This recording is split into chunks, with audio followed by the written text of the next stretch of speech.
안녕하세요. 말씀 묵상의 이광재 목사입니다. 오늘 토요일 오후 잘 마무리하고 계시나요? 오늘 신명기 말씀 계속 볼 텐데요. 신명기 32장 15절에서 25절 말씀입니다. 내 얼굴을 숨기리라. 하나님께서 얼굴을 숨긴다라는 그 표현은 우리가 민수기 6장의 아론의 축복의 장에 나와 있는 것처럼 하나님께서 그 얼굴을 이스라엘 백성들에게 향하여서 축복 주시면서 평강하기를 원하노라. 축복하기를 원하는 그 하나님의 마음이 돌이키셨다는 건데요. 이렇게 돌이키게 되는 이유가 무엇일까요? 오늘 말씀 가운데 분명히 그 이유가 나와 있는데요. 우리가 그것을 다시 한번 보면서 우리가 하나님이 원하시는 뜻, 하나님께서 우리를 향해서 원하시는 그 마음은 어떤 마음인지 한번 다시 묵상하며 하나님을 향하는 그런 시간들이 되었으면 합니다. 제가 기도하고 시작하겠습니다. 하나님, 오늘도 말씀 앞에 섰습니다. 저희들의 말씀을 깨닫도록 성령님께서 조명하여 주시옵소서. 예수님의 이름으로 기도드립니다. 아멘. 제가 먼저 말씀을 읽어드리도록 하겠습니다. 32장 15절입니다. 그런데 여수룬이 기름짐에 발로 찼도다. 내가 살찌고 비대하고 윤택함에 자기를 지으신 하나님을 버리고 자기를 구원하신 반석을 업신여겼도다. 그들이 다른 신으로 그의 질투를 일으키며 가증한 것으로 그의 진노를 격발하였도다. 그들은 하나님께 제사하지 아니하고 귀신들에게 하였으니 곧 그들이 알지 못하던 신들, 근래에 들어온 새로운 신들, 너희의 조상들이 두려워하지 아니하던 것들이로다. 너를 낳은 반석을 내가 상관하지 아니하고 너를 내신 하나님을 내가 잊었도다. 그러므로 여호와께서 보시고 미워하셨으니 그 자녀가 그를 경노하게 한 까닭이로다. 그가 말씀하시기를 내가 내 얼굴을 그들에게서 숨겨 그들의 종말이 어떠함을 보리니 그들은 심히 패역한 세대요 진실이 없는 자녀이미로다. 그들이 하나님이 아닌 것으로 내 질투를 일으키며 허무한 것으로 내 진노를 일으켰으니 나도 백성이 아닌 자로 그들에게 시기가 나게 하며 어리석은 민족으로 그들의 분노를 일으키리로다. 그러므로 내 분노의 불이 일어나서 스올의 깊은 곳까지 불사르며 땅의 소산을 삼키며 산들의 터도 불타게 하는도다. 내가 재앙을 그들 위에 쌓으며 내 화살이 닿을 때까지 그들을 쏘리로다. 그들이 주림으로 쇠약하며 불같은 더위와 독한 질병에 삼켜질 것이라. 내가 들짐승의 이와 티끌에 기는 것의 독을 그들에게 보내리로다. 밖으로는 칼에 방 안에서는 놀람에 멸망하리니 젊은 남자도 처녀도 백발노인과 함께 젖먹는 아이까지 그러하리로다. 아멘. 오늘 하나님께서 이스라엘 백성들에게 진노하시는 모습을 보여주고 계십니다. 왜 그렇게 하나님께서 지금 이스라엘 백성들에게 이렇게 질투하시면서 진노하실까요? 오늘 말씀 보니까요. 앞에서 하나님께서 이스라엘 백성들을 어떻게 구원하셨는지를 아주 구체적으로 풍성한 여러 가지 자원들과 함께 이스라엘 백성들과 함께 했던 그런 여러 가지 추억들을 생각나게 해주셨는데요. 그런데 오늘 보니까 그렇게 해주신 하나님의 그러한 사랑 외에 사랑 앞에 이 이스라엘 백성들이 했던 모습을 지금 보여주고 계십니다. 여수른이라는 것은 그 의미가 올곧은이 똑바르게 바르게 딱 서 있는 그런 사람들을 말하는 때 이 여수른이라는 그 의미가 있는데요. 올곧은이라는 의미가 있어요. 이 올곧은이라는 것은 하나님 보시기에 참으로 하나님 앞에 바로 서 있는 백성이다라는 그런 의미로서 이 이름을 애칭을 불러주신 겁니다. 근데 이 애칭에 맞지 않게 이들이 하나님 앞에 삐뚤어진 세대가 되었다는 것을 지금 대조적으로 말씀하고 계시는 거예요. 이들이 기름이 짐에 발로 찼다는 거예요. 또 살찌고 비대해지고 윤택하면서 자기를 지으신 하나님을 버렸다는 거예요. 자기를 구원하신 반석을 업신여겼다는 겁니다. 이 이상 더 악한 표현이 어디 있습니까?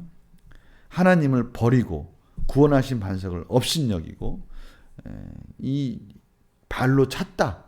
이렇게 심각한 표현은 참 찾기 어려운데요. 이러한 표현들을 쓰시면서 하나님께서 이스라엘 백성들이 하나님의 그 풍성한 은혜를 이 발로 찼다라는 겁니다. 그래서 하나님께서 그들이 발로 차서 그들이 한 일들을 보니까 17절에 귀신들에게 가가지고 이 귀신들의 특징이 뭡니까? 제가 예전에도 한번 말씀드렸던 것 같은데요. 알지 못하던 신들, 이 신들과 그들과의 관계나 또 이 신들이 하는 여러 가지 내용들이나 이런 것들을 알지는 못하는 거예요. 다만 그 땅에 사람들이 섬기고 있으니까 그냥 쫓아가는 겁니다. 그 더 웃긴 거는 그 다음에 나오는 말씀이죠. 근래에 들어온 새로운 신들, 신상품인 거예요. 신상품의 신들을 또 섬기는 겁니다. 왜냐하면 이들을 섬길 때 이들이 지금 여러 가지 어려움 속에 혹시나 이 시대에 살아갈 때 뭔가 도움을 받을 수 있지 않을까 하는 마음에서 그 우상들을 섬기는 겁니다. 하나님이 이 만물의 주인이심에도 불구하고 하나님이 아닌 다른 것들에 의지하고자 하는 마음들이 그들 가운데 늘 함께하고 있었던 거예요. 너무나 안타깝지 않습니까? 모든 피조물들은 다 하나님의 주권 가운데 있는데 그 하나님을 섬기기 위해서 구원받은 이스라엘 백성들이 하나님이 아닌 것들을 섬기는 그 모습은 참 기가 찰 노릇인 것이죠. 그래서 하나님께서는 그들에게 이렇게 얘기하세요. 21절에 보니까요. 그들이 하나님이 아닌 것으로 내 질투를 일으켰다. 질투라는 단어 아시죠? 사랑하기 때문에 생기는 마음이지만 이것을 인간에게 볼 때는 참 그것이 악한 마음이지 않습니까? 뭔가 나를 배신한, 나만을 사랑해야 할 그 누군가가 나가 왜 다른 누군가를 사랑할 때 생기는 이 안에서 생기는 나쁜 마음이지 않습니까? 그러나 하나님이 그 질투라는 단어를 쓸 때는요. 또 다른 사랑의 표현인 거예요. 이스라엘 백성들을 사랑하시기 때문에 그 사랑하시는 그 마음이 이스라엘 백성들이 다른 것들을 사랑했을 때 그들을 다시 돌이키고자 하시는 하나님의 마음을 이 질투라는 표현을 쓰고 있습니다. 이 질투를 일으켰다는 거예요. 허무한 것으로 내 진노를 일으켰다는 겁니다.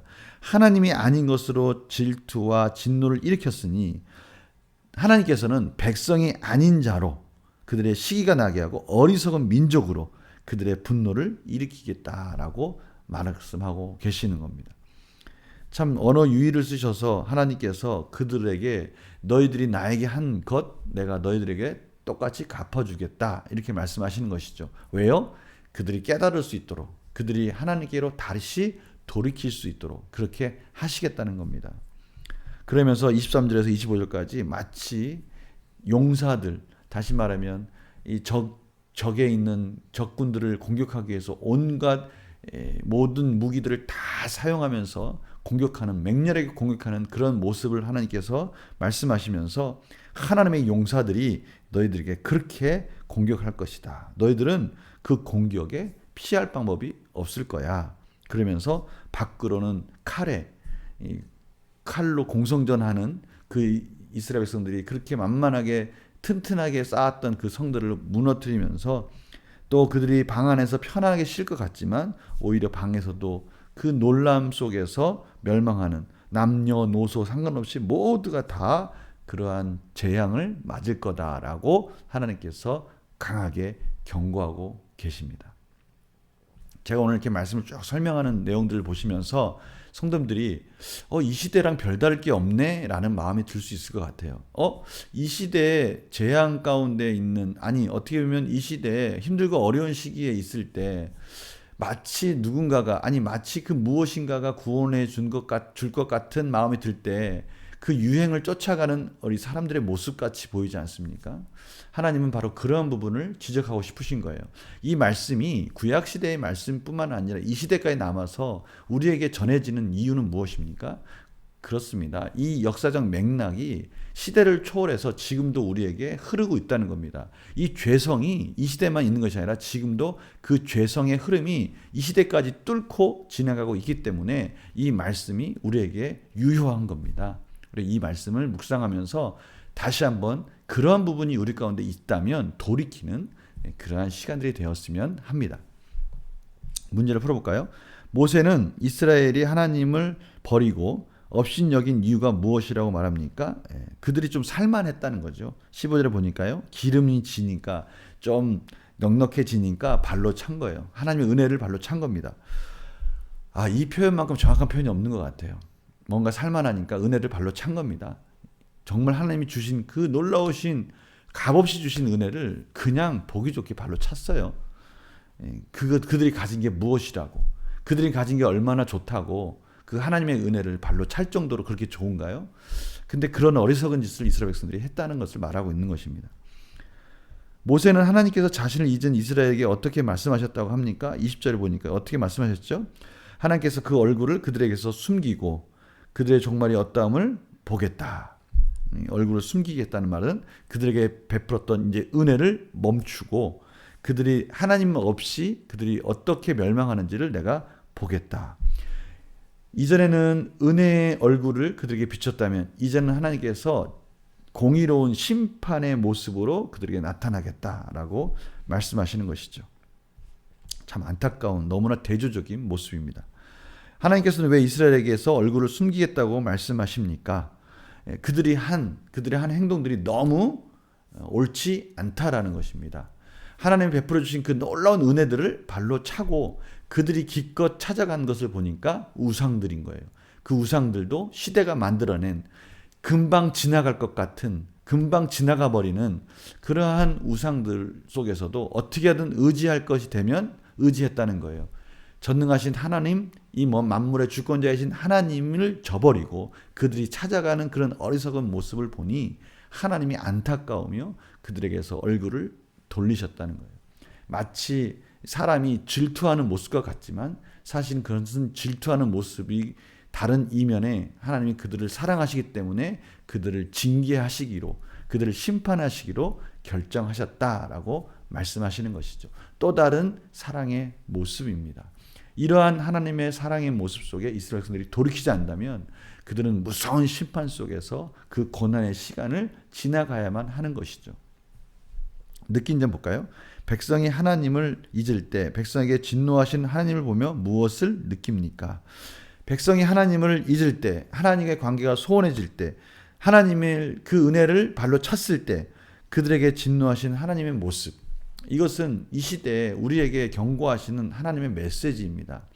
이 만물을 주관하신 하나님이 참으로 지금도 이 만물의 통치자이시며 우리를 인도해 주시며 우리에게 은혜를 베푸시는 분이시라는 것을 우리가 잊지 않고 그 하나님 안에 거할 때 가장 소중한 시간, 가장 인생에 가치 있는 시간들을 보낼 수 있다는 것, 행복할 수 있다는 것을 깨닫고 우리가 그 하나님만을 의지하는 그 자리를 떠나지 말아야 된다는 것을 가르쳐주고 있습니다. 그럼에도 불구하고 우리 안에 있는 이 죄성이 자꾸 하나님의 아닌 것을 의지하려고 합니다. 그때 우리는 얼마나 그 실패한 자리에서 후회를 할 때가 한두 번이 아니지 않습니까? 오늘 하나님께서 그 시간을 다시 한번 생각해 보라는 것이죠. 하나님이 아닌 다른 것들을 의지해서 뭔가 될 것 같아서 열심히 달려가 봤더니 그것이 기쁨의 자리, 승리의 자리, 행복한 자리가 아니라는 것, 소망의 자리가 아니라는 것, 그것을 깨달았을 때는 한참 간 후가 아닙니까? 하나님께서는 그러한 멸망의 자리에 가기 전에 하나님을 의지하고 하나님 말씀 안에 거하라고 지금 저희들에게 가르쳐주고 계시는 것입니다. 오늘 결단과 적용 질문을 통해서 나도 모르게 하나님보다 더 의지하고 사랑한 것이 있다면 무엇입니까? 여기 정확한 질문이 아주 좋네요. 나도 모르게, 우리의 죄성이 우리도 모르게 시대를 쫓아가고 시대의 유행 속에서 뭔가 될 것 같은, 뭔가 구원해 줄 것 같은 그 시대에 뭔가 이렇게 뜨는 상품들 있지 않습니까? 그 이유나 그거에 대해서 알지도 못하면서 그냥 그것을 맹목적으로 쫓아가던 우리의 모습이 있지 않았는가? 우리가 그럴 때마다 다시 오늘 말씀을 기억하시면서 아니야, 나의 영원히 의지할 반석은 여호와 하나님이야 라고 말씀 안으로 돌아오고 하나님의 예배 자리로 돌아오고 기도의 자리로 돌아오는 우리의 결단이 필요하다고 말씀하시는 것이죠. 오늘 이 말씀을 꼭 기억하시면서 예배에 성공하시고 말씀에 성공하시고 성경 통독에 성공하시고 말씀 묵상에 성공하시고 기도의 자리에서 하나님과의 깊은 관계를 맺으면서 오직 하나님을 의지하는, 하나님만을 의지하는 그러한 삶으로 승리하시기를 간절히 소망합니다. 제가 기도하고 마치겠습니다. 하나님, 오늘도 우리도 모르게 시대적인 유행을 쫓아가며 뭔가 주변에 있는 이 시대에 뭔가 뜨고 있는 핫 이슈들이 나를 붙들어 줄 것 같고 그것을 못 쫓아가면 마치 뒤처지는 것 같은 그런 유혹이 있을 때가 있습니다. 하나님, 그럴 때마다 오늘 말씀을 기억하면서 다시 하나님 앞에 기도하며 하나님만이 나의 참된 구원자라는 것을 다시 확인하게 하여 주시옵소서. 감사드리며 예수님의 이름으로 기도드립니다. 아멘. 우리 내일 또 주일 예배 때 성공하시고요. 다시 한번 이 말씀이 우리 가운데 기억되어지고 회복되어지는 시간들이 되기를 간절히 소망합니다. 월요일 날 또 말씀 묵상 시간에 찾아뵙겠습니다. 안녕히 계세요.